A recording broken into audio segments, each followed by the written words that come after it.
Bonjour Madame, Monsieur et bienvenue dans notre émission Connexion, une série de présentations des différents cultes en Suisse romande. Aujourd'hui, nous sommes à l'église évangélique de Crissier, très communément appelée Église de la Colline. Quelques chiffres au passage, 2 pasteurs, une assemblée de 120 membres.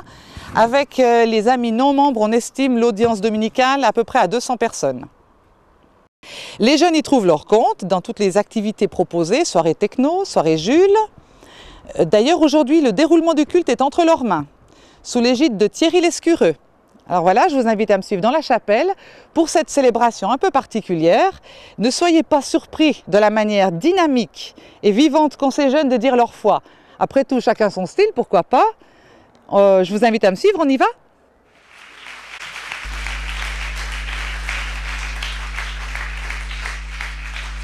Merci, bonjour.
Glorifions le nom du Seigneur, glorifions le nom du Seigneur, glorifions le nom du Seigneur, glorifions le nom du Seigneur, le Très-Haut. Glorifions le nom du Seigneur, glorifions le nom du Seigneur, glorifions le nom du Seigneur, le Très-Haut. Le nom du Seigneur.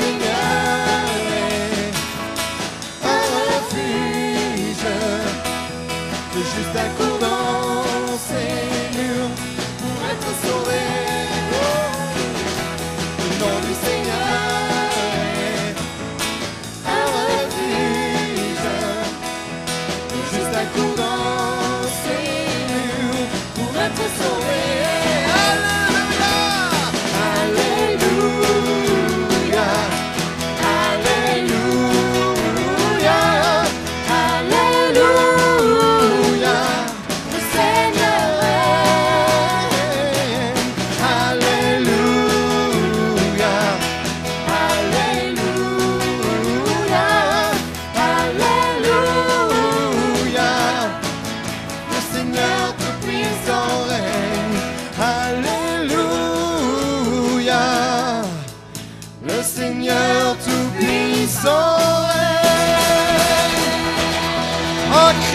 gloire en l'honneur de l'Éternel.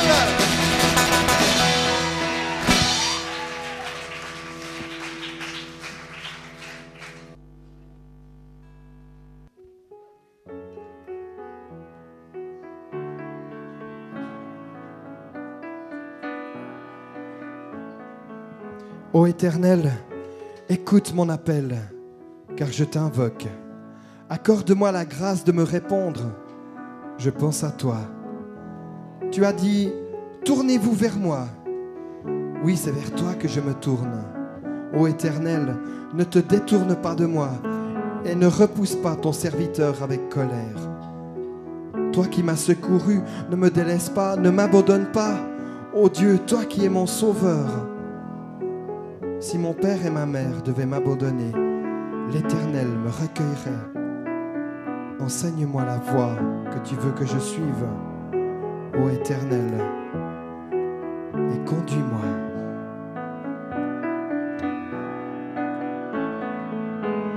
Comme soupire une biche après l'eau d'un ruisseau, moi aussi, ô Seigneur, je soupire après toi. J'ai soif de toi, mon Dieu, d'être là devant toi, de venir dans ton temple, me présenter à toi, pour qu'enfin me reviennent les souvenirs d'antan.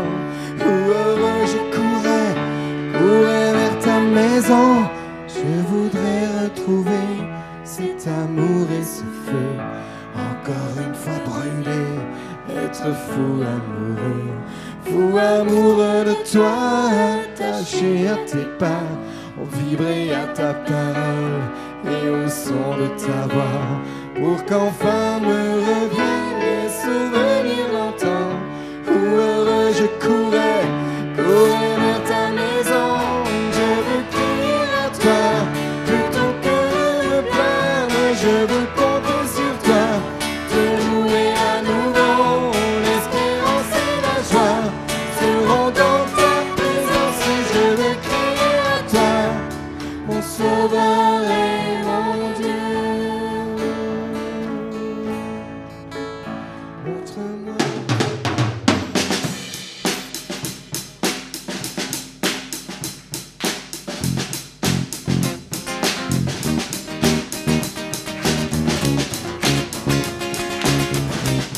À nous la force. À nous la force, la joie du Seigneur. À nous la puissance, par son bras puissant. À nous la force, la joie du Seigneur.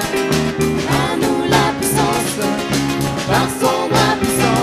Faisons monter, monter, parfum de louange. Faisons monter, monter, notre adoration.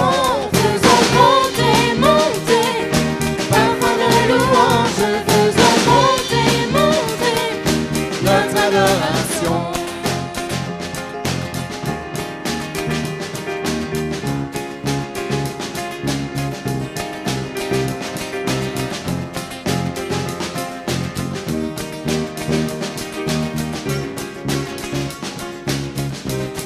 Revêtu de force.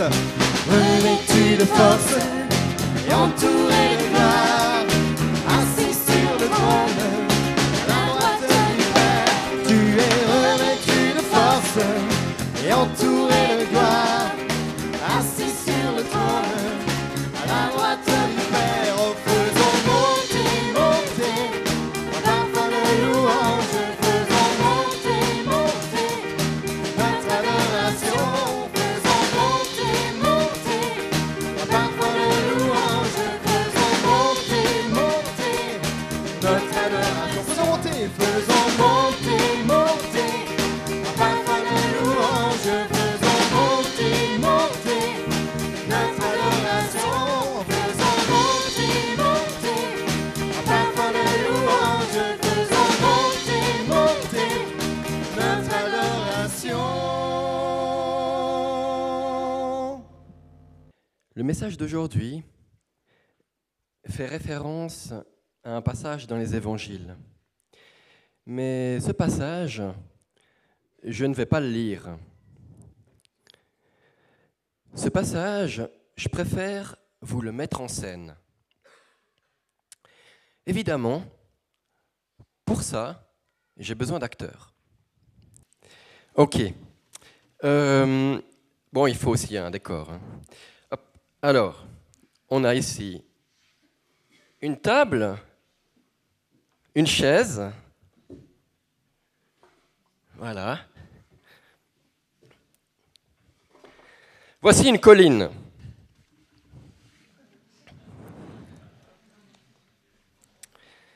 Alors, allons-y. Jésus monta sur une colline pour prier. Quand la nuit vint, il se tenait là seul.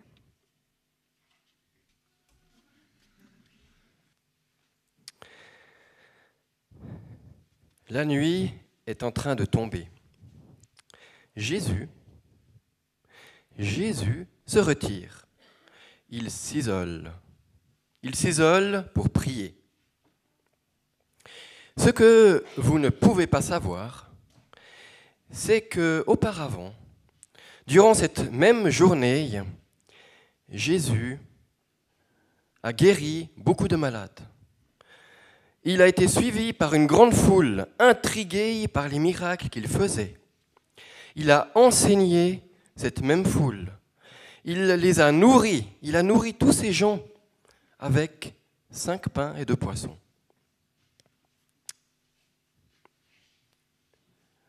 Pas mal, hein, pour une journée. Est-ce que vous pensez que nos journées actuellement sont plus chargées que celles de Jésus ?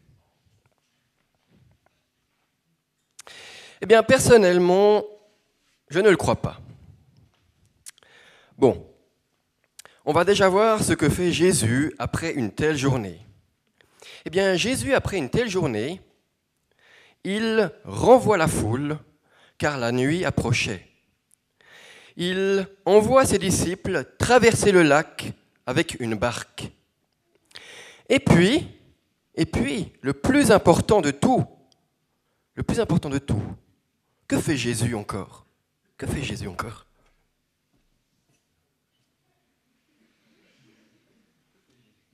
Il prie, il intercède. Il intercède, il prie, il s'isole pour prier. Combien de fois je me suis dit à moi-même, je n'ai pas eu le temps de prier aujourd'hui. Je n'ai pas eu le temps de prier aujourd'hui. Et Jésus, avec une journée ultra chargée, qu'est-ce qu'il fait ?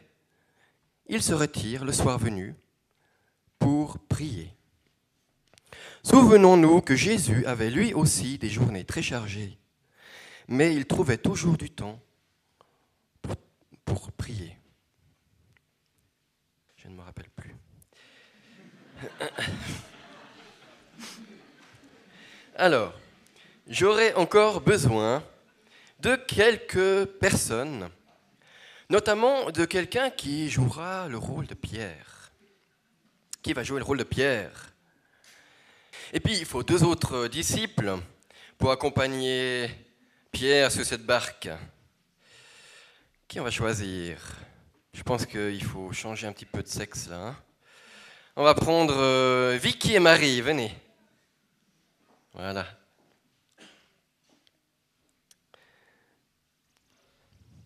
Alors, je vais vous placer sur la barque. Donc, pour le public, je vous invite à imaginer une barque ici. Venez. Asseyez-vous dans la barque. Elle est modeste, mais elle tient l'eau.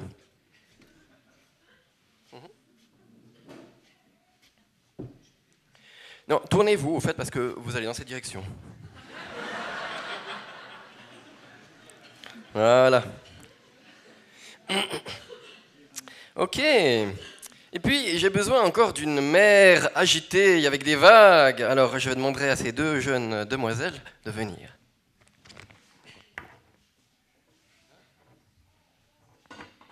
Alors, attendez, j'arrive tout de suite.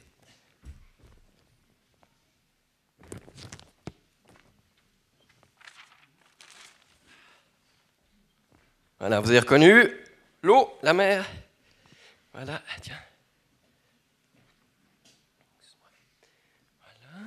Alors, vous vous asseyez juste sur le bord de la Seine. Voilà. Il ne faut pas que ça fasse des nœuds. Ok, très bien, bravo, c'est parfait. Tiens, tire-toi encore un petit peu. Voilà, bravo, magnifique. La barque était déjà à une bonne distance de la terre. Jésus se dirigea vers ses disciples en marchant sur l'eau.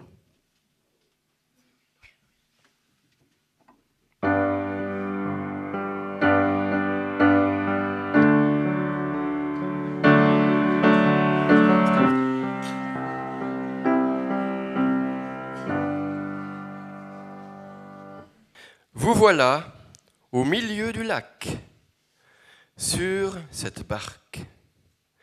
Tout autour de vous, c'est les flots agités. Agitez un petit peu pour voir que c'est agité, hein? Ouais, pas mal. Merci, pas mal. Les flots agités. Mais les flots agités de quoi? De la mer, oui. Mais je crois qu'il y a quelque chose de symbolique derrière. Ça pourrait aussi être les flots agités de la vie, les flots agités de la maladie, les flots agités de la tristesse, les flots agités du chômage, du deuil et de plein d'autres choses. Les flots agités de ma vie, de votre vie.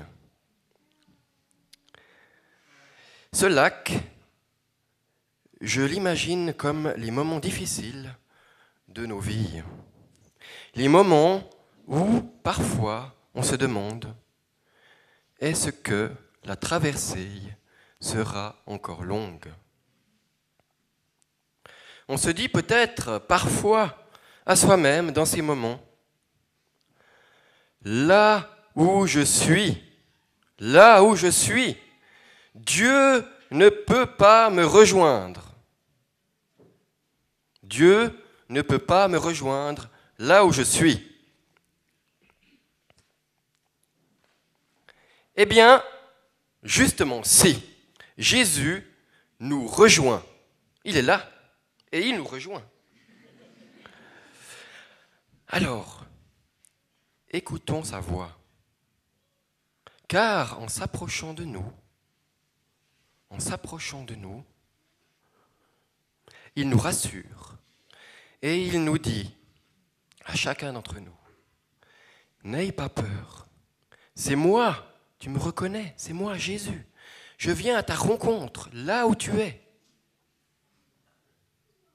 Malgré la tristesse, malgré la maladie, malgré le deuil, malgré le chômage, je te rejoins. Rappelons-nous qu'il n'y a aucune situation qui est inaccessible à notre Seigneur. Pierre sortit de la barque et se mit à marcher sur l'eau pour aller à Jésus. Mais quand il remarqua le vent, il prit peur. Et comme il commençait à s'enfoncer dans l'eau, il s'écria « Seigneur, sauve-moi !» Aussitôt, Jésus étendit la main et le saisit.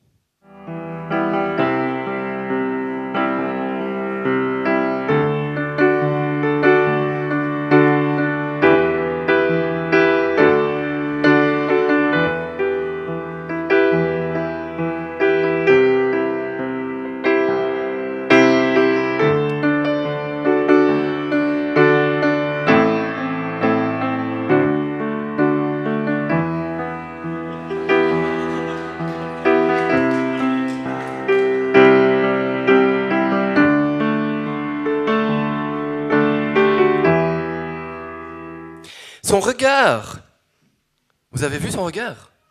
Son regard est fixé sur Jésus, pas après pas. Puis, soudain, la vague énorme et gigantesque se lève et Pierre détourne son regard. Il détourne son regard parce qu'il a peur, parce qu'il voit cette énorme vague qui va l'engloutir et c'est pour ça qu'il détourne son regard. Une énorme vague, ça fait peur, ouais, ça c'est vrai. Eh bien, en attrapant sa main, vous avez vu là, en attrapant sa main, Jésus est en train de le tirer de l'eau. Puis, il lui dit que ta foi est petite. C'est ça qu'il lui dit au fait. Eh bien, qu'est-ce que c'est que la foi? La foi, eh bien, la foi, c'est un don de Dieu. C'est un don de Dieu. Mais notre foi, elle doit grandir. Même si c'est un don de Dieu, elle doit quand même grandir. Bon, d'accord, elle doit grandir, mais comment? C'est quoi la recette pour que notre foi grandisse? Ouais, c'est quoi la recette? Il y a peut-être Betty Bossy qui peut nous donner la réponse. Bon, souvenez-vous de Pierre. Pierre, qu'est-ce qu'il fait en marchant sur l'eau? Eh bien, Pierre, il fixe Jésus continuellement. Son regard est continuellement fixé sur Jésus. On peut dire au fait que Jésus a un contact permanent, enfin que Pierre, pardon, a un contact permanent avec Jésus, par le regard. Est-ce que ça ne serait pas ça la réponse? La réponse à cette question. Comment faire grandir la foi? Par un contact permanent avec Jésus?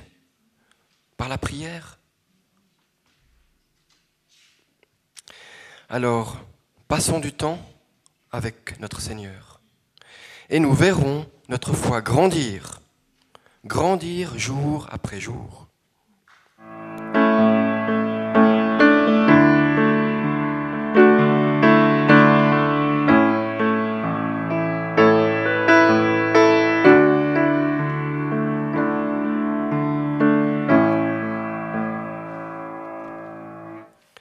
Merci beaucoup. Merci à tous les acteurs. Merci à vous tous. Et je pense que, je ne sais pas si c'est prévu, mais je pense qu'on peut peut-être prendre un petit moment de prière, Denis, ou bien? Hein? D'accord.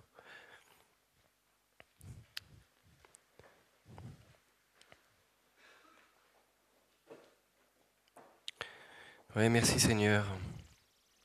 Merci parce que c'est toi qui nous rejoins là où nous sommes. C'est toi qui nous tends ta main. Tu veux nous prendre dans tes bras. Tu veux nous serrer contre toi et nous rappeler sans cesse que tu nous aimes et que tu veux notre bien. Merci Seigneur. Amen. Merci Nicolas. Quel témoignage de puissance dans la Bible au travers de cette histoire. Quel témoignage de ce que Dieu est fidèle et de ce que Dieu a toute la possibilité de nous sortir de chaque situation. Et c'est un témoignage qui est dans la Bible, mais aujourd'hui encore, il y a des témoignages vivants, des témoignages qui se vivent dans les familles chrétiennes, des témoignages qui se vivent même souvent chez les non-chrétiens, des témoignages qui se vivent dans nos propres vies. Et Fabien va nous partager un témoignage de sa propre vie maintenant. Alors approche-toi seulement, Fabien.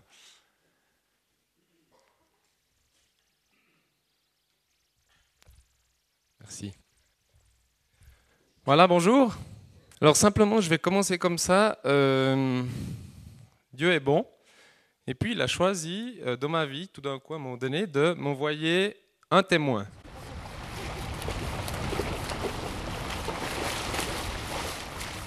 Excusez-moi, monsieur, je peux vous poser une question, s'il vous plaît? Oui, bien sûr. Je vous vois sortir de l'eau, là. Maintenant, je vois que vous êtes près d'un vélo.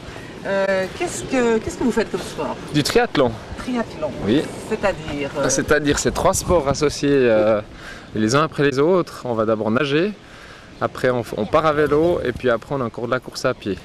donc, ça m'a l'air d'être un sport pour un peu des gens hors du commun. Est-ce que c'est accessible à tout le monde, à votre avis, ou...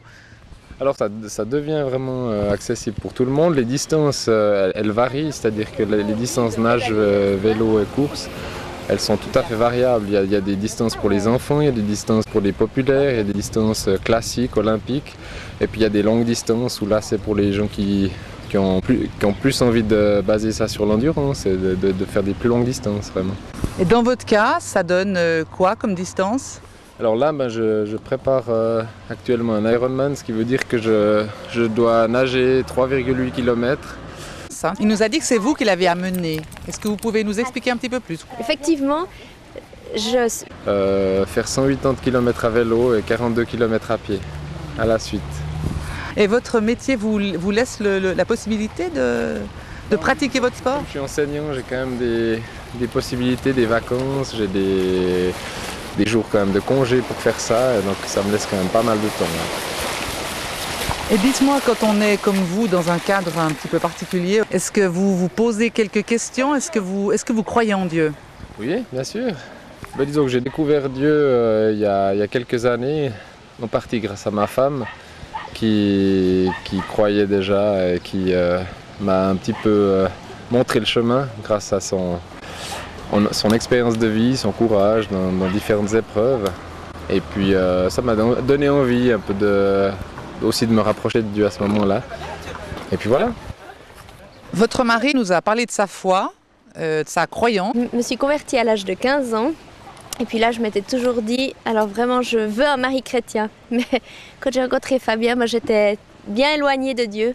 Et c'est le jour de notre mariage, c'est vrai, j'étais dans cette église et je me suis dit, mais là, c'est pas possible que je vis ça et puis je suis si loin de toi. Enfin, je parlais à Dieu comme ça. Et là, en fait, au mariage de noces, je suis partie avec juste ma Bible et puis j'avais envie de retrouver Dieu.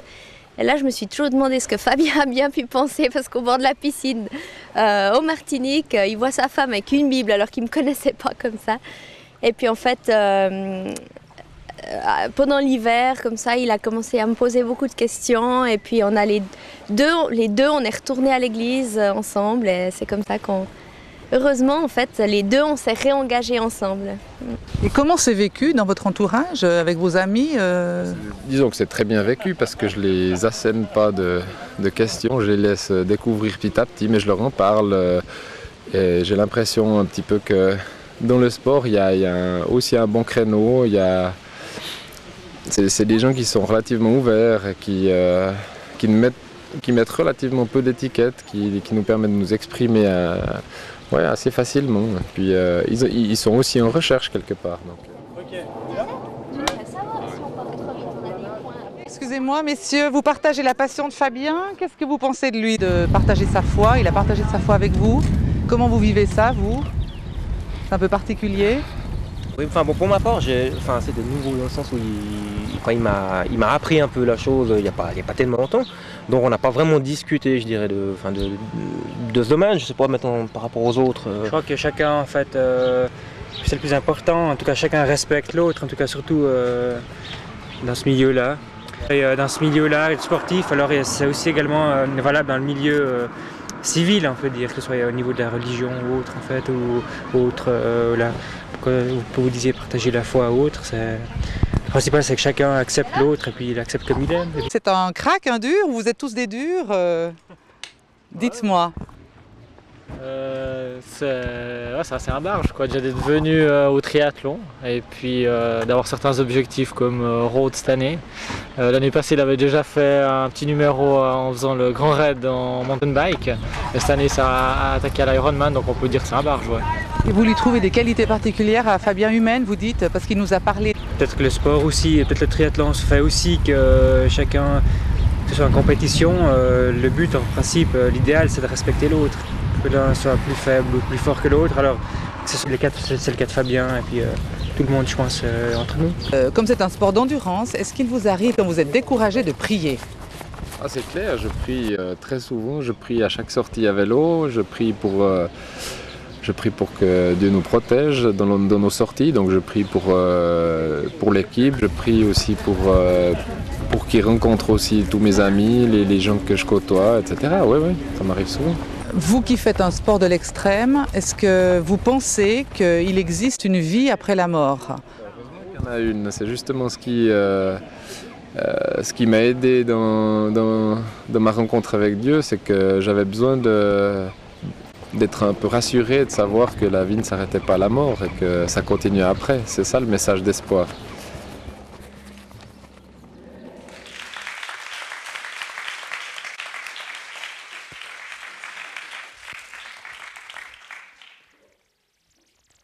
Quel bon témoignage!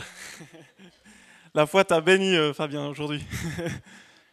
Qu'on puisse garder cette attitude de louange, cette attitude d'honorer Dieu pendant qu'il y a encore cette chorégraphie vraiment Priez à Dieu, donnez-lui cette louange encore ce matin.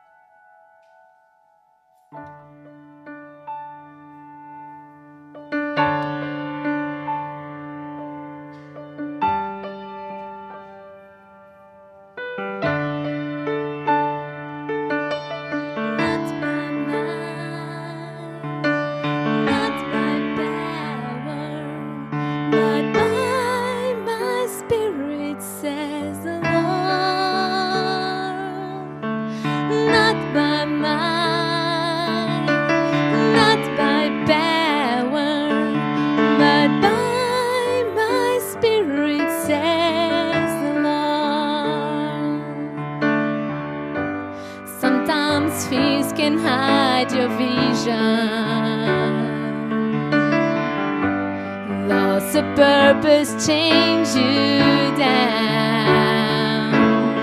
You think I've forgotten, or you're dreaming now. But how could I forget the one I love? And it's not by might, not by power, but by my spirit, says the Lord. Not by might, not by power, but by my spirit, says the Lord. These mountains shall be removed. I'll build my temple in you, and what I promised shall be done. And it's not by might, not by power, but by my spirit, says the Lord. Not by might, not by power, but by my spirit, says the Lord. I can see your heart is tired, and your courage has won things. You wonder how long you will have to hang on, but when my love comes in, you'll be strong again. And it's not by might, not by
Mesdames et messieurs, je vous remercie d'avoir suivi ce culte avec nous. J'espère que vous aurez eu de la joie à découvrir cette célébration pour le moins originale. Je vous donne donc rendez-vous la prochaine fois dans notre émission Connexion pour un autre culte, un autre dimanche. Alors je vous dis à la prochaine.